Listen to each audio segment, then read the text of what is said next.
Olá, boa noite. Boa noite. A CPI da pandemia anunciou uma lista de pessoas que passarão a condição de investigados. Entre elas, o ministro da Saúde, Marcelo Queiroga, e o ex-gestor pela pasta, Eduardo Pazuello. A reunião desta sexta-feira ouviu médicos defensores do tratamento precoce que destacaram que não são favoráveis à automedicação e kit Covid.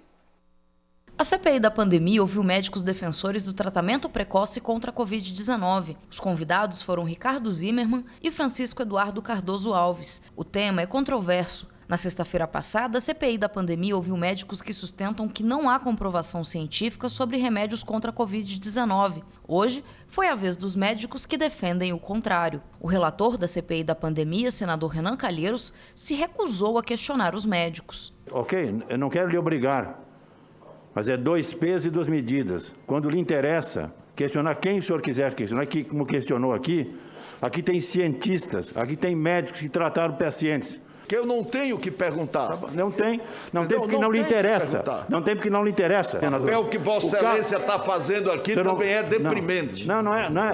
Deprimente é Vossa Excelência, relator da matéria parcial. Vossa Excelência faz o que quer, não pode fazer. O senhor não é um promotor para condenar o tratamento ou as pessoas no Brasil. Os 2 convidados defenderam que os médicos têm autonomia para tratar os pacientes e buscar a melhor solução em cada caso. Destacaram que é necessário atendimento individualizado e criticaram veementemente a automedicação e o kit Covid. Quem defende a medicina não pode defender autotratamento ou kit Covid.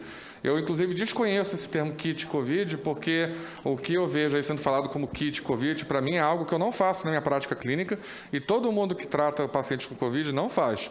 O paciente tem que ter o médico ali do lado o dia inteiro. A gente aqui no celular, por exemplo, os pacientes nos ligam 24 horas por dia. Não é um atendimentozinho e manda o paciente embora. Ele fica conosco, abraçado conosco até a alta. É assim que se trata paciente.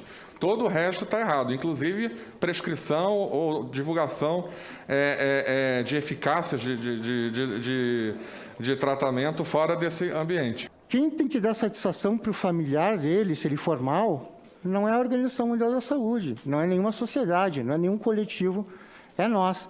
E nós fazemos isso com base na nossa autonomia, na prescrição de medicações off-label, que nos é garantida pela nossa autarquia, pelo CFM. Os médicos também disseram que o tratamento farmacológico precisa ser associado a outras medidas de contenção do vírus para acabar com a pandemia e destacaram a vacinação. Me parece lógico que se a gente fizer a vacinação e fizer o tratamento, a gente vai ter um resultado potencializado em relação a escolher um ou outro. Bom, é que a gente não precisa escolher, a gente pode fazer os 2. Nós estamos fazendo vacinação em todo o mundo e não é porque essa vacina ainda não tem um estudo duplo cego, randomizado, multicêntrico, tal, que nós vamos impedir ou falar contra a vacinação. Então, não dá para entender por que se adotam 2 pesos e 2 medidas. Vacinação é essencial em qualquer epidemia, em qualquer doença infecciosa como um todo. Mas ela nunca será a única estratégia de combate e remissão de doença. Fora das paredes da sala de reunião da CPI da pandemia, senadores de oposição anunciaram a quebra de sigilo de mais de 2.000 documentos entregues à CPI. O vice-presidente da CPI, senador Randolfo Rodrigues, disse que tanto a imprensa quanto a população terão acesso aos documentos até então confidenciais. Já o relator da CPI da pandemia, senador Renan Calheiros, anunciou uma lista de pessoas que passarão a ser investigadas na CPI da pandemia. Entre elas, o atual ministro da Saúde, Marcelo Queiroga, e o ex-gestor da pasta, general Eduardo Pazuello. Serão, a partir de agora, entendidos como investigados na Comissão Parlamentar de Inquérito o senhor Elcio Franco Filho, Arthur Weingarten, Carlos Roberto Weintraub, Carlos Roberto Uiza Martins, Eduardo Pazuello, Ernesto Henrique Fraga Araújo, Fábio Weingarten, Franciele Tardetti Fantinato, Hélio Angotti Neto, Marcelo Campelo,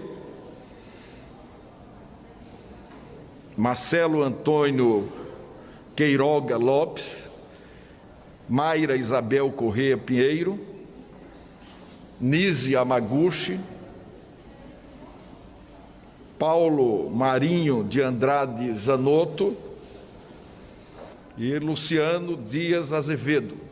Os requerimentos que estavam na pauta desta sexta-feira ficaram para ser votados na próxima terça. Entre eles, a convocação de representantes do Facebook e do YouTube para falar sobre as lives do presidente Jair Bolsonaro. Segundo Randolfo Rodrigues, o presidente dá informações sem lastro na ciência e, por muito menos, o Twitter e o Facebook baniram Donald Trump. Além dos requerimentos, na próxima terça-feira a CPI da pandemia tem na agenda a oitiva com o deputado federal e ex-ministro Osmar Terra.